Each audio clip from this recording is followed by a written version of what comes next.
Sir पे 5-6 लोग होते हैं और उसको जाके रस्सी से बांधते तो 3 मिनट में सारे बंदे जिंदा बचे। वो बदनसीब खानदान जिंदगी की भीख मांग रहा था, सवात के रहे पर कुत्ते भी फंस गए थे ऐसे जो कल उनके साथ थे। उसमें जो 8 डेड बॉडीज है वो तो रिकवर हो चुकी है। अभी इत्तलात के मुताबिक 5 डेड बॉडीज है वो मिसिंग। रेस्क्यू 11122 उसकी सबसे पहली जिम्मेदारी उसकी बनती है। हम तो वॉलंटियरली काम करते हैं, हमारे पास वसाइल इक्विपमेंट ये चीज है। वो दरिया की नजर हो गई तो फिर बड़े बड़े जो रेस्क्यू टीमें हैं, बड़ी बड़ी इंतजामिया।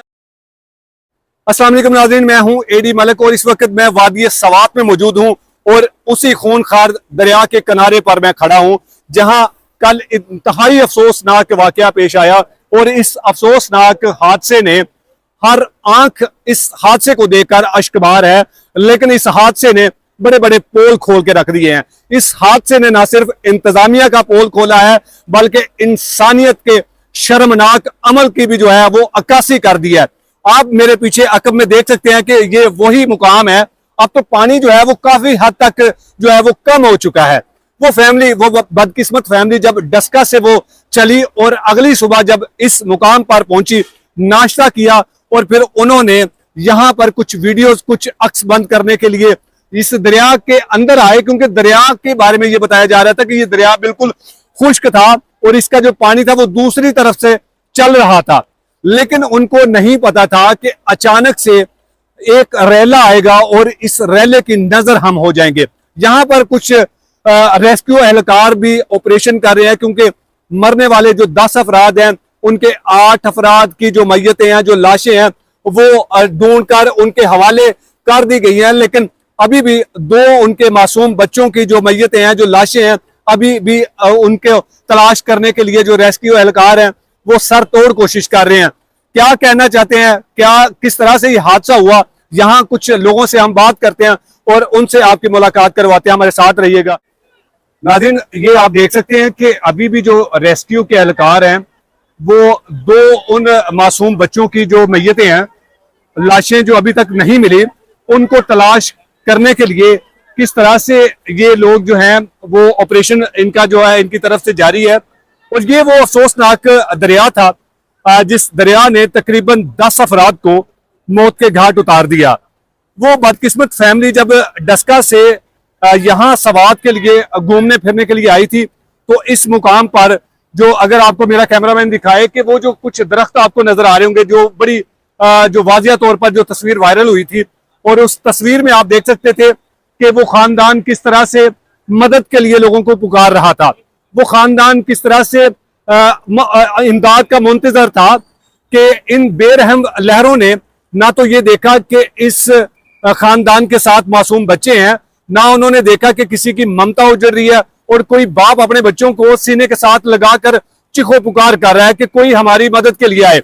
अगर मैं आपको सवात के लोगों की मैं बेहसी आपको दिखाऊं तो ये आप देख सकते हैं कि पूरे का पूरा इलाका, जो ये मेन जो रोड है जो आगे दूसरे जो मालम जब्बा की तरफ जाती है, कलाम की तरफ जाती है, और यहाँ पर जो सयाह हैं वो दूर दराज इलाकों से आते हैं सिर्फ इसलिए कि यहाँ का जो इन्वायरमेंट है, यहाँ अपनी जिंदगी की जो परेशानी है उसको भूल कर हम यहाँ पर आए और यहाँ जिंदगी के कुछ लम्हात जो हैं वो हम गुजारें।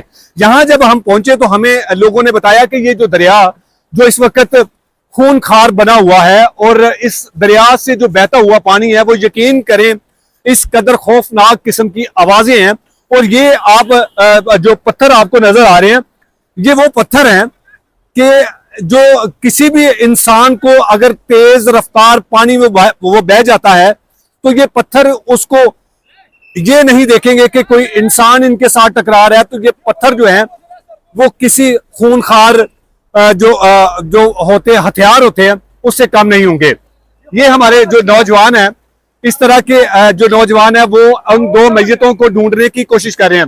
भाईजान, आप कुछ बताएंगे कि जो 2 अभी तक के बच्चों की लाशें नहीं मिली उनमें कितनी मुश्किलात का सामना करना पड़ रहा है? बिल्कुल, हम जो है ना परदीर से हमारा टीम है उशीर वाटर रेस्क्यू, वॉलंटियरली हम ये काम करते हैं।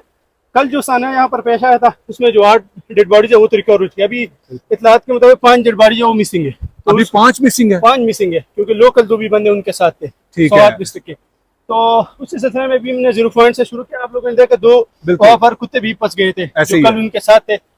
तो कल वो अपने आप को रेस्क्यू करने नहीं दे रहे थे। अभी वो भूख की वजह से हमने रेस्क्यू करके दूसरी साइड पे लेके आए। तो अभी हम नीचे जा रहे हैं, जो मशकूक जगह है जहाँ पर इंसानी जान या डेड बॉडी वहाँ फंस सकती है, क्योंकि इसमें जाले है, बहुत सारी ऐसी चीजें हैं। अच्छा, तो हमने देखा कि कल वो जो जिस तस्वीर को देखकर हम लाहौर से सैकड़ों किलोमीटर का सफर तय करके इस पॉइंट पर पहुंचे कि वो खानदान जो है, वो बदनसीब खानदान जिंदगी की भीख मांग रहा था सवात के रहने वालों से, सवात की इंतजामिया से, सवात की गवर्नमेंट से, लेकिन कोई उनको मदद के लिए कोई उन तक नहीं पहुंच सका। जब वो इन लहरों की नजर हो गई, जब उनकी लाशें जो है वो दरिया की नजर हो गई, तो फिर बड़े बड़े जो रेस्क्यू टीमें हैं, बड़ी बड़ी इंतजामिया की गाड़ियां और ये सब कुछ पहुंच गए। लेकिन आप नहीं समझते कि ये केपीके की गवर्नमेंट की इंतहाई घटिया ये नेग्लिजेंसी है कि जिंदा अफराद को ढूंढ के या उनको बचाया नहीं जा सका, बल्कि उनकी मैयतों का इंतजार किया जा सका, उनकी लाशों का इंतजार करते रहे वो।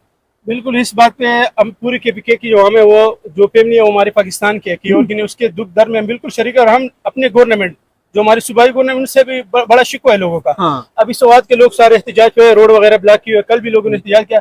लेकिन जो हमारी जो कौमी इदारे खासकर रेस्क्यू 1112 उसकी सबसे पहली जिम्मेदारी उसकी बनती है। हम तो वॉलंटियरली काम करते हैं, हमारे पास वसाइल इक्विपमेंट ये चीजें नहीं, हम तो जो होता है बगैर लाइफ जैकेट के भी हम देख रहे हैं, हम वो अपना जो कर सकते हैं वो कर रहे हैं। लेकिन डिस्ट्रिक्ट इंतजामिया पे सबसे जो पहला कसूरवार है वो डिस्ट्रिक्ट इंतजामिया है। अच्छा, कितने घंटे वो फैमिली यहाँ पर खड़े होकर इंतजार करती रही कि कोई हमारी मदद को, शायद कोई अल्लाह का नेक बंदा हमें देख ले, मुसीबत में हम फंसे हुए हैं तो कोई हमारी मदद के लिए पहुंच जाए। यही बात हम कल कर रहे थे, हमारा अपना टीम जो हम मीटिंग कर रहे थे इधर आने के लिए। हम कहते हैं कि लोकल कोई स्विमर होता है जिस टाइम ये हादसा पेश आया तो 2-3 मिनट लगते हैं। एक रस्सी होती है और बाहर जो सरफेस पे 5-6 लोग होते हैं और उसको जाके रस्सी से बांधते, तो 3 मिनट में सारे बंदे जिंदा बच सकते थे। बिल्कुल। लेकिन रेस्क्यू की यहाँ जो पहुंच है वो भी काफी देर हुई है। जब वो पहली बार आए तो लोग अभी अपने लोगों से पूछा, तो जब वो पहली बार उनकी गाड़ी है तो कहते हैं हमारे पास इक्विपमेंट नहीं, अभी हम जा रहे हैं इक्विपमेंट लेके आ रहे हैं। जब वो फिर इक्विपमेंट लेके आ रहे थे इतना टाइम लगा कि उनको। ऐसी क्या वजह है कि रेस्क्यू के पास इतना बड़ा अदारा है पूरे पाकिस्तान में, वो सर्विसेज जो उसकी है वो बड़ी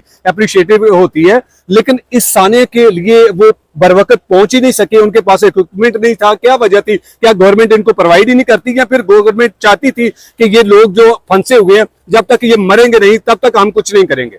बिल्कुल यही बात है ना। देखिए, स्वात पूरे पाकिस्तान का टूरिज्म हब है। बिल्कुल, यहाँ पर अगर हमारी इलाकों की बात करें, ऊपर अफरदीर वगैरह, वो तो कंजेस्टेड एरिया है। यहाँ पर जो जितने भी इक्विपमेंट है या इदारे, उनके पास अपनी सहूलियात की सारी चीजें होनी चाहिए। और ये तो जहाँ पर यह दिशा पेश आया, ये तो टूरिज्म हब है। यहाँ पर वो फैमिली आई, उन लोगों ने वहाँ पर नाश्ता जो भी कुछ करना था, उनकी कॉल सुबह 8 बजे करे कि रेस्क्यू 1112 पे 8 बजे हमारी कॉल आई। ठीक है, वो काफी लेट है। वो रेस्क्यू की भी यही वो अभी कह रहे हैं कि हमारी जो 2-3 जगह और पर लोग फंसे हुए थे दरिया में, हमारी जो इक्विपमेंट वगैरह जो गाड़ी थी वो वहाँ पर मूव हुई थी। तो अभी तो हम यही कह सकते हैं कि इसकी सारी जिम्मेदारी जो डिस्ट्रिक्ट एडमिनिस्ट्रेशन है ज्यादातर उस पर आती है। अच्छा, अभी भी मैंने देखा कि आप वॉलंटियर तौर पर जो है वो अपनी मदद आपके तहत जो दरिया में जो है वो सर्च करने की कोशिश कर रहे हैं कि उन बाकी मरने वाले अफराद की जो मैयतें हैं वो उनके वारसैन तक पहुंचाई जाएं। लेकिन हमें रेस्क्यू 1112 और जो